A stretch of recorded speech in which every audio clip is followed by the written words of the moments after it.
bass in your face.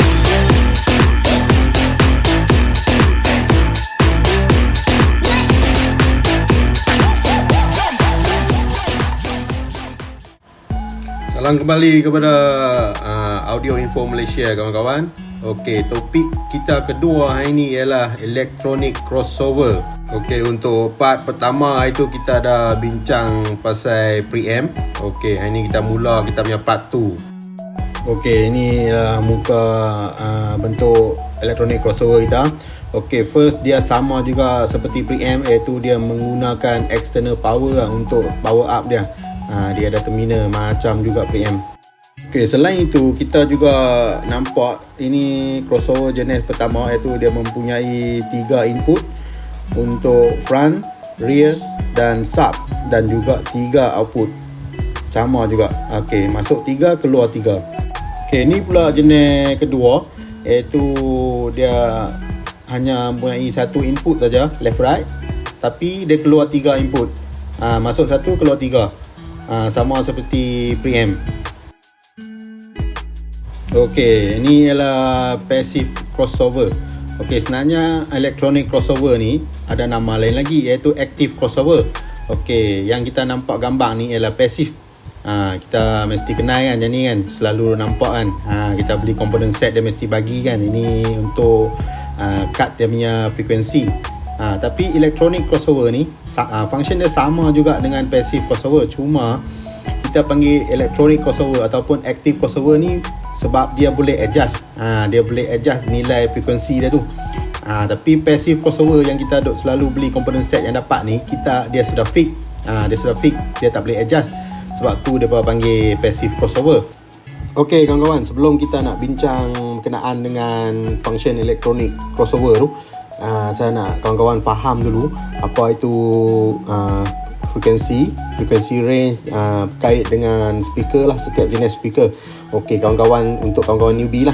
Okey, untuk yang dah pro, yang dah faham tu boleh skip part ni lah untuk next part lah. Okey, untuk newbie saya nak explain dulu. Okey, saya ambil contoh ini ialah speaker tower rumah, sebab dia sini senang tunjuk sikit. Saya semua speaker ada dekat satu tower. Okey, saya ambil ni contoh nombor 1.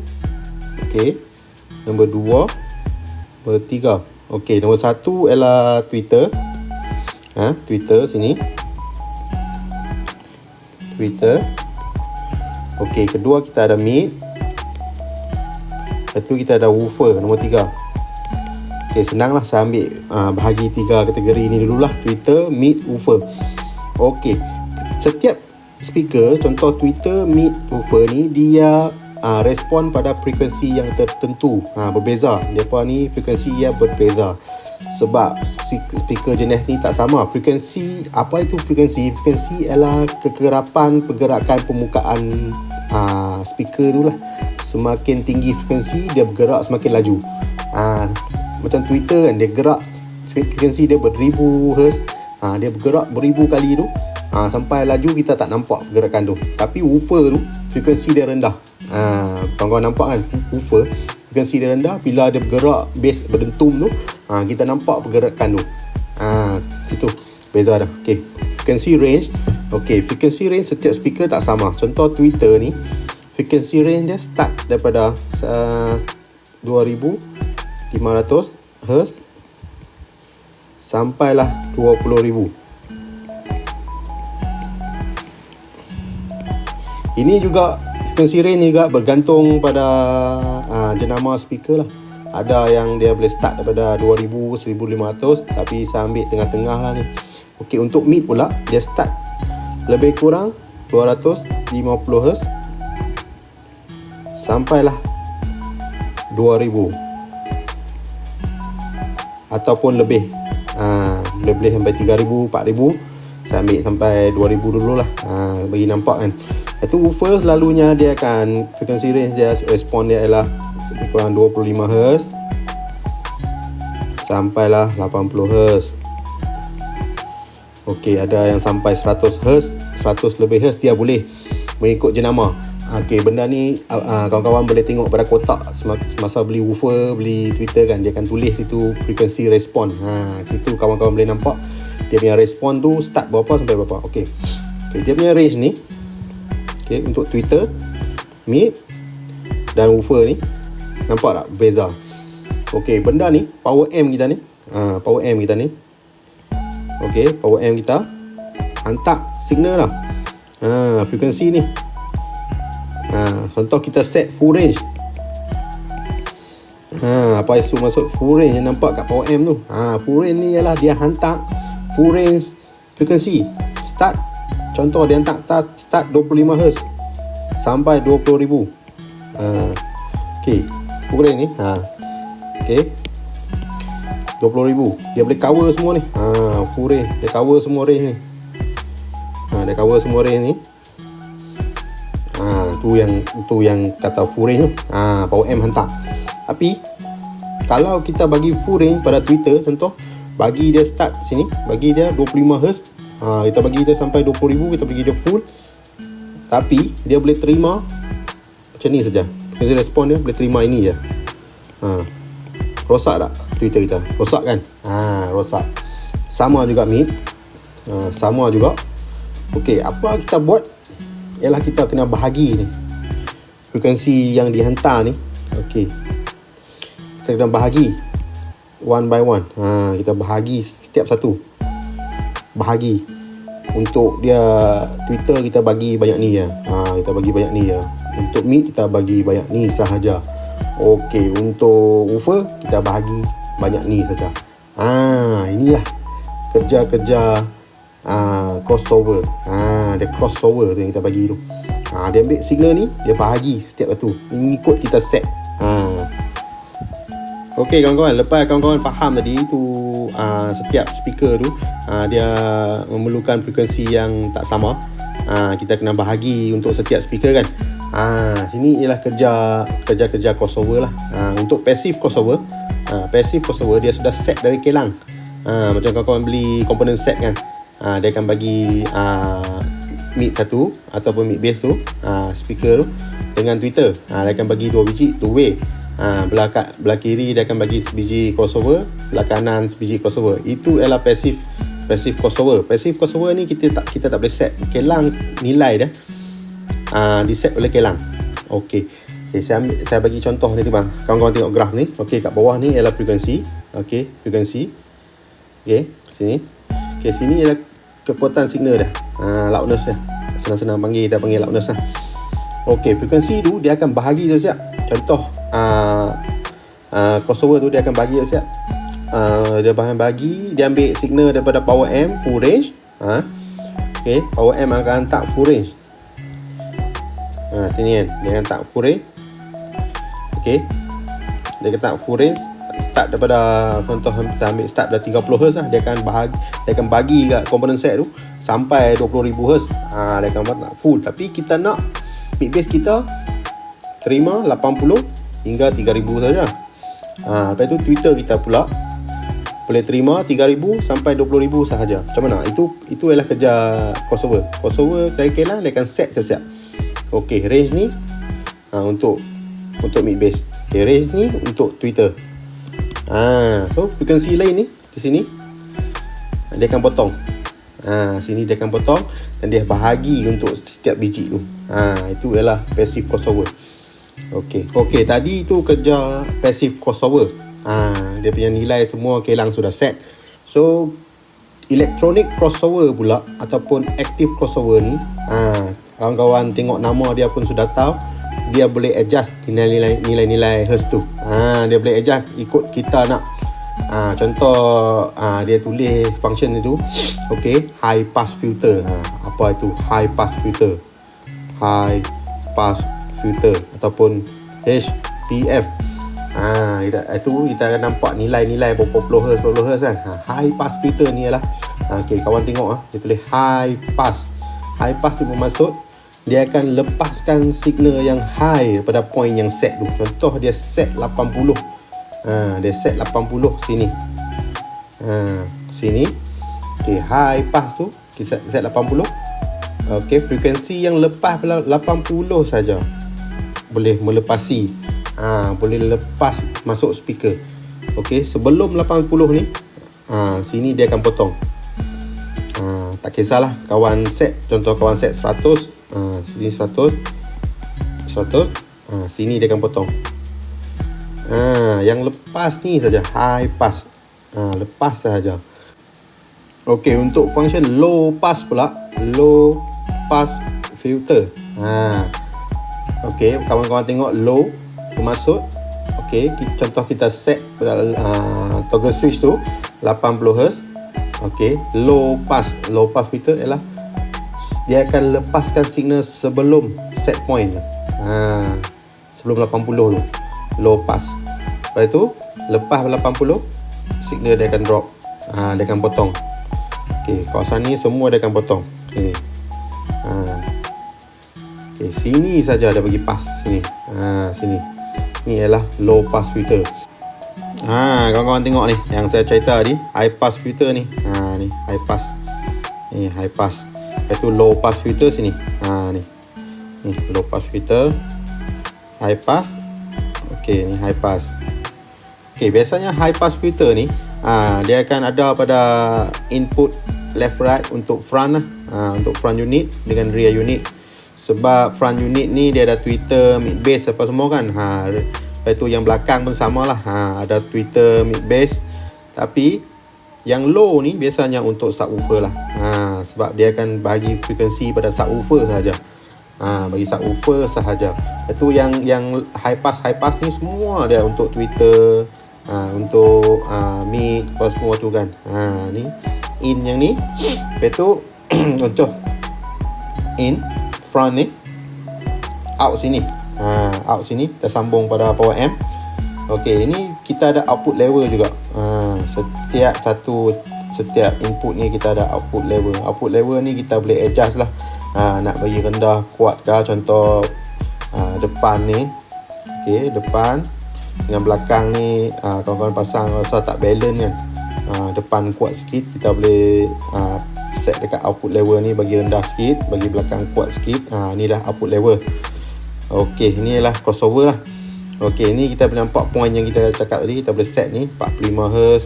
Untuk high pass kan kita set 45Hz. Atas pada 45Hz ni sahaja akan lepas. Akan lepas line ni. Daripada input ke output ni akan lepas ni. Okey, itu kita set, kalau kita set 75 ataupun 400 lah. Okey, 400. Okey, kawan-kawan nak set lebih tinggi daripada 400 ni kan. Kawan boleh pakai ni, frequency multiplier. Contoh kita ambil 20 kali. 20 kali. Kita ambil nilai yang kita set ni, kita set kat 400 kali dengan 20 lah. Itu nilai lah, nilai yang kita set tu. Okey kawan-kawan, kenapa kita perlu electronic crossover ni? Okey, sebab pertama, apabila kita tiada passive crossover. Apa maksud tiada passive crossover? Ialah kita beli mid bass, kita beli asing. Kita beli tweeter asing, semua aftermarket. Lepas tu kita ambil main sambung dekat kita punya power amp. Kalau kita beli asing dua benda tu, kita takkan ada passive crossover lah. Seperti kita beli component set kan. Kalau kita beli component set, dia akan bagi sekali semualah. Tapi kalau kita beli asing-asing ni dia punya frekuensi tu kita nak bahagi dah, kita kena pakai passive crossover.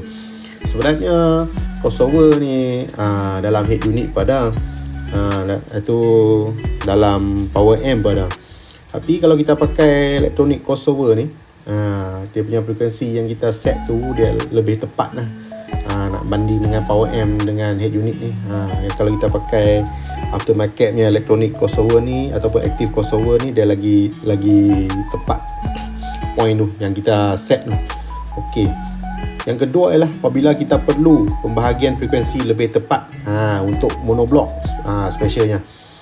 Selalunya yang saya duk nampak ataupun based on experience lah, yang saya sembang-sembang kawan-kawan kan, kalau dia pun tak pakai preamp, lepas tu dia pakai direct head unit masuk monoblock, lepas tu speaker. Lepas tu dia pun rasa frekuensi yang subwoofer tu play, yang hantar pada subwoofer tu dia macam dia tak tepat. Tak tepat sangat. Dia macam kalau kita set kat 70Hz kan, tapi kita boleh rasa macam dia lebih daripada 70 tu. dia macam tak tepat. So bila kita tambah electronic crossover ni, kita boleh control range dia punya frekuensi tu lebih tepat. Dia punya note tu lebih tepat. Dia bass tu lebih keras, lebih tepat. Okey, yang ketiga, apabila output daripada head unit tu adalah satu saja. Seperti video part sebelum ni. Part sebelum ni electronic crossover ada 2 jenis, iaitu satu input, 3 output. Kalau kita punya head unit ni ada satu output saja, kita boleh sambung electronic crossover lah. Masuk satu kan, masuk satu, keluar 3. So dia boleh bahagilah pada power amp, satu monoblock. Dia boleh bahagi. Okey, inilah kenapa kita perlu electronic crossover. Ni sebenarnya ni base daripada pengetahuan saya lah, pendapat saya lah. Kalau ada silap salah apa, kawan-kawan boleh komen lah dekat bawah nanti ya. Okey, satu lagi kawan-kawan. Biasanya sambungan electronic crossover ni dia start pada head unit. Head unit itu kita direct masuk electronic crossover, baru keluar amplifier. Lepas tu baru speaker. Ini penyambungannya. Kira dia head unit akan hantar signal. Contoh head unit full range kan, hantar full range masuk elektronik ni, dia akan bahagi frekuensi. Tu bila bahagi frekuensi baru dia hantar itu signal ke power amp. Bila power amp dah dapat signal tu, power amp tu akan membesarkan signal tu yang dibahagikan oleh electronic crossover saja. Dia akan membesarkan signal tu saja, sebab dia terima signal tu saja. Itu dia akan bahagikan signal tu kepada speaker. Okey, untuk last part ni kawan-kawan, saya nak bandingkan apa beza preamp dengan electronic crossover lah. Okey, kita pergi pada preamp dulu. Okey, first yang kita tahu ni, preamp ni ialah kerja dia boost ataupun cut frequency point. Kalau siapa tak clear tentang ni, boleh tengok video part 1 lah, pasal preamp. Okey, preamp ni dia boleh boost ataupun cut frequency point. Tapi electronic crossover pula, dia kerja dia adalah bahagi frequency range. Tu beza dah. Satu lagi dia boost, dia bagi frekuensi tu kuat ataupun lemah dia punya signal. Tapi electronic crossover pula dia bahagikan frekuensi punya range tu. Ni beza dia dua-dua ni. Okey, yang kedua untuk preamp, input dia boleh pilih. Kita boleh masuk 2 input. Contoh kita nak bagi input satu CD, head unit dari CD masuk, satu lagi music player masuk. Kita boleh select. Kita boleh select satu masa tu, kita boleh select nak bagi head play lagu daripada head unit ataupun play lagu pada, contoh kita ambil MP3 player lah. Tu dia input tu boleh select kat sini. Itu yang kedua untuk electronic crossover pula. Kebaikan dia ada sub remote level control kat sini. Tak semua model ada, tapi hampir semua model yang kita nampak pasaran tu adalah. Apa itu sub remote level control ni? Ialah kita boleh control kita punya subwoofer punya level lah. Nak bagi kuat, nak bagi slow sikit ya. Yang benda remote ni kita boleh tarik wire daripada unit ni, contoh bawah kursi ni, kita boleh tarik main dekat sebelah tangan kita lah. Anytime yang kita boleh adjust. Tak payah kita duduk tengok bawah kursi nak adjust dia punya sub level. Contoh kita play lagu ni, bass dia tak apa nak dengar, kita boleh adjust, bagi dia kuat sikit. Lagu ni bass kuat pula, kita boleh slowkan sikit. Kita ada remote untuk electronic crossover. Preamp ni so far saya tak pernah nampak lagi lah ada yang sambung remote tu. Kalau model advance ni tak tahu pula, tapi saya tak pernah nampak lagi lah. Kalau siapa pernah nampak tu boleh komen lah dekat bawah nanti. Okey, kebaikan preamp untuk yang ketiga ialah suara dia lebih sedap. Seperti yang saya bagi tahu dekat part 1 ni. Kalau kita pasang preamp ni, suara lebih sedap. Boleh refer balik lah pada video satu. Itu kebaikan yang ketiga untuk electronic crossover ialah frekuensi dia lebih tepat. Kan kerja dia bahagi frekuensi range. Bila kita bahagi, kerja ni memang head unit pun boleh buat. Kerja ni power amp pun boleh buat kerja ni. Sebab apa nak pakai elektronik? Sebab elektronik crossover ni dia bahagi dengan lebih tepat berbanding dua tadi, head unit dengan power amp ni. Kalau kita pakai dia tengah-tengah, dia tolong bahagi dengan lebih tepat sebab dia stand alone. Dia pakai sebab independentnya elektronik crossover, dia pakai power, dia lagi tepat. Okey. Tapi part dia punya kekurangan untuk preamp ni, kekurangan dia kita tahu dia tak boleh bahagi frekuensi tu lah. Kalau nak banding dengan elektronik crossover, dia tak boleh bahagi frekuensi. Dan untuk elektronik crossover pula kekurangan dia tak boleh boost ataupun cut frekuensi macam preamp. Ini beza dia dua benda ni. Okey, dalam pemikiran kawan-kawan sekarang, saya rasa mesti ada yang mikir satu preamp ni ada kekurangan kebaikan, elektronik crossover ni pun ada kekurangan kebaikan, dan dua-dua benda ni pun function tak sama kan. Bolehkah kita sambung sekali benda ni? Dalam sistem audio kita ni kita nak pakai dua benda ni sekali. Okey, dalam teori dia saya tak pasti. Tapi saya pernah pakai sekali. Saya pernah sambung head unit masuk preamp. Kan kita head unit kita keluar satu input, saya masuk preamp, dan preamp saya keluar 3 input, iaitu front, rear, sub. Dan 3 input ni saya masuk pula elektronik crossover. Saya masuk front, rear, sub. Itu keluar front, rear, sub, keluar 3 juga. Okey, front dengan rear saya masuk 4 channel, dan sub saya masuk ni monoblock. Saya pernah pakai, tak ada masalah. Tapi tricky dia kita punya setting. Kita susah tani setting. Okey, saya bagi tahu tips. Contoh kalau kawan-kawan pakai elektronik crossover kan, kita nak bahagi frekuensi apa semua kan. Kalau kita pakai benda ni, okey, yang pastinya dekat head unit tu, dia punya crossover kat head unit, low pass filter, high pass filter, benda tu jangan kacau. Biar ada standard kilang ataupun pakai full, bagi dia keluar full range. Jangan kacau, nanti dia overlap. Kalau dia cut nanti dia overlap. So jangan kacau benda tu. Satu lagi, kalau kita pakai elektronik crossover ni kan, masuk power amp, dia punya crossover dekat power amp tu pun jangan kacau. Biar satu yang control. Kalau kita pakai elektronik crossover, biar elektronik crossover yang control. Kalau kita head unit pun adjust, elektronik crossover pun adjust, dan crossover dekat power amp adjust, nanti berterabak kawan. Saya boleh bagi tahu berterabak. So kawan pilih elok-elok. So kita pakai preamp boleh. Boleh. Ni dalam teori saya tak tahulah, tapi praktikal saya pernah try. Pakai kat kereta sendiri memang boleh. Saya pakai preamp untuk boost dan cut frekuensi. Itu saya pakai elektronik crossover untuk bahagikan frekuensi yang saya dah boost tadi tu masuk power amp baru pergi speaker. Tak ada masalah. Okey, sebenarnya kawan-kawan, preamp dengan elektronik crossover ni kan, sebenarnya kedua benda ni bergabung, dia macam DSP ya. DSP ataupun digital signal processor. Benda tu adalah gabungan antara preamp dengan elektronik crossover lah. Sebab dalam DSP tu kita boleh boost ataupun cut frequency point, dan juga kita boleh bahagikan frequency range. Kita boleh pakai digital, kita set dekat komputer ya. Nanti next episode saya akan try bincang lah pasal DSP ni. Sebenarnya dua benda ni dah teknologi lama.